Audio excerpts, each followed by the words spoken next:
I can do a history. What is the history that I actually get from my patients?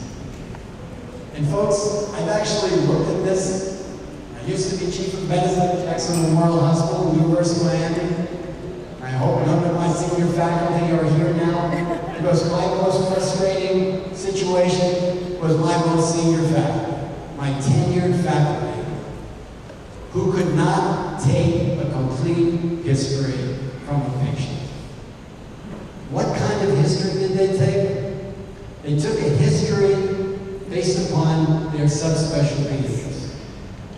So a patient who came in with a chief complaint of weakness, the history that came out was dependent upon whether the internist was also a cardiologist, or the internist was also an endocrinologist, or the internist was also a pulmonary doc.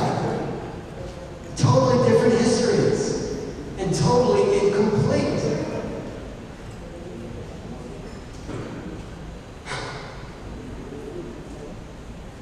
That's information acquisition. Now think about it. Everybody is rushing. Everybody is excited about having an electronic medical record. I'm a little scared of having an electronic medical record. I think it might be dangerous to our health. Now you know I don't really believe that. But let me tell you why I can make that comment. Right now, without an electronic medical record, my stupidity, my lack of education, my lack of keeping up to date about my patient stays in a paper-based record locked in my file cabinet. What's going to happen when I get an electronic medical record? Oh, now my stupidity can be transferred all over the world. And because it's in an electronic format, everybody's going to look at it like, oh, that's peer review. This must be right. So now my stupidity gets multiplied. It gets cloned.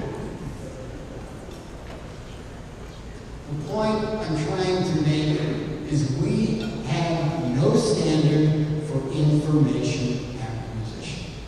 And therefore, everything that follows is corrupted. The electronic medical record is corrupted. I, as a subspecialist, telemedicine consultant, I am very efficiently transporting garbage. Garbage in, garbage out. And now I want to analyze all of this corrupted information, and I'm going to come out with corrupted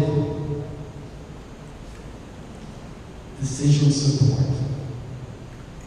The biggest weakness we have today is in the area of information acquisition and assuring that what we are doing is capturing the most critical information. There is a way to address it. We tried to address this, believe it or not, beginning in 1969.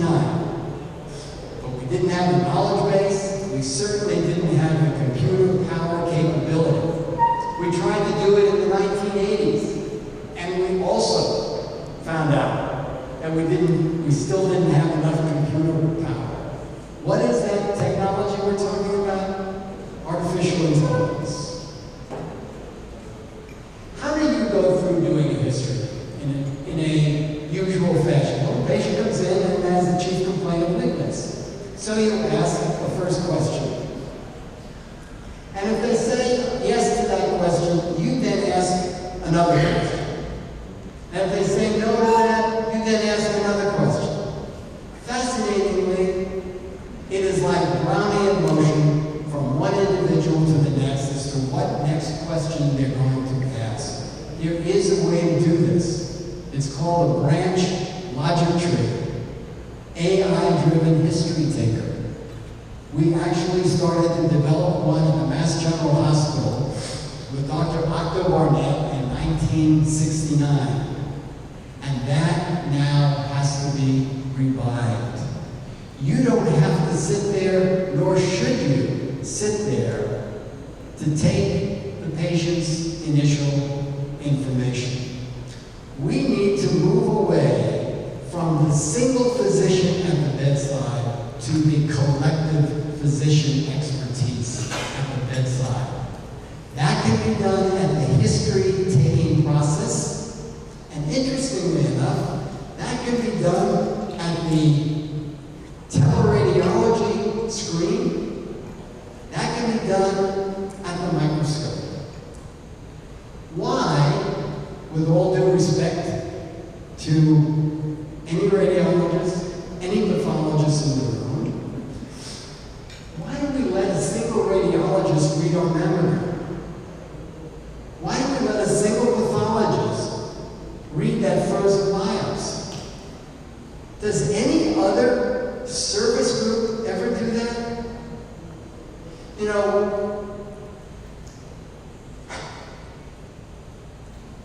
there are two agencies in the United States government I'm sure you've all heard of. One is called the National Reconnaissance Organization, the NRO. The other is called the NSA, the National Security Agency. Now, let me just look at the NRO for a moment. Do you all know what the NRO does? I hope you don't. You'll have to be shocked before you leave the room. The NRO does a fair amount of satellite imagery all over the planet. And what do they do with that satellite imagery? Well, they're constantly analyzing it for our protection. Now, do you think a single employee at NRO sits down with the images and looks at them? They use technology to do image analysis. There is no way a single analyst can sit down and look at the thousands of pictures and try and ferret out critical information. Their technology is called multi-layer analysis. These people are experts at image analysis, and the NSA at data analysis, using mathematical algorithms. Why in the world aren't we doing the same thing? Why isn't every X-ray looked at with multi-layer analysis technology?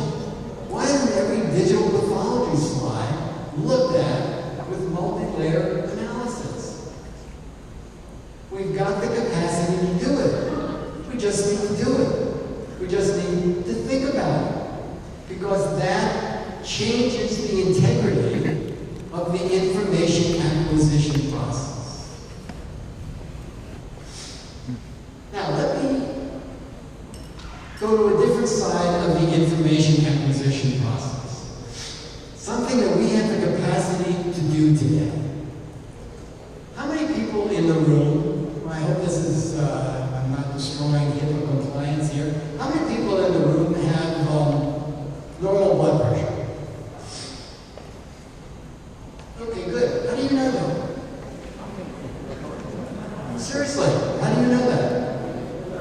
Oh, well, you either took your own blood pressure one day, or you went to your doctor, and your doctor said, oh, you have normal blood pressure. And of course, what is the upper limit of normal blood pressure? 120/80, correct? So you're all either at that or under that. So you're all normotensive. Pardon the expression? Baloney. How do you know that you, right now, those of you who raised your hand, are really normotensive? You don't. And as a matter of fact, let me tell you that probably 10 to 15% of you who raised your hand are really hypertensive. When do you become abnormal? Sounds like a stupid question, correct? When do you become abnormal? Oh, when somebody takes my blood pressure and says it's above 120/80.